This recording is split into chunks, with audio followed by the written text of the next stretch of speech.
కాబట్టి ఎవరు ఆ పరిస్థితికి రాకూడదనే ఉద్దేశంతో ఇలాగ రోడ్డు మీద ఆసి మీ అందరికీ కాసేపు ఎడ్యుకేషన్ హెల్మెట్ ఉండాలి, అది లేకపోతే ఇబ్బంది పడతారు.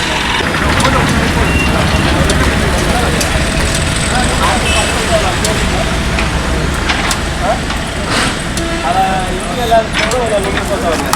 మేమందరం తప్పనిసరిగా హెల్మెట్ ధరించి హైవేపై ఎడమ వైపు ప్రయాణిస్తాము.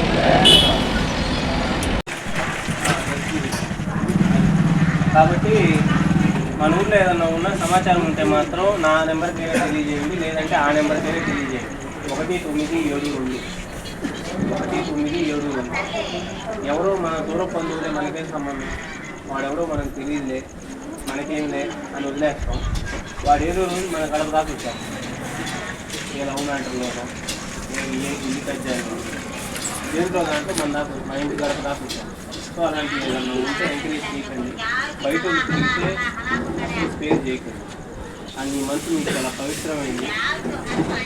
మిమ్మల్ని డిస్టర్బ్ చేయకుండా మీరు భోజనం టైం అనుకుంటుంది, దానికి మాత్రం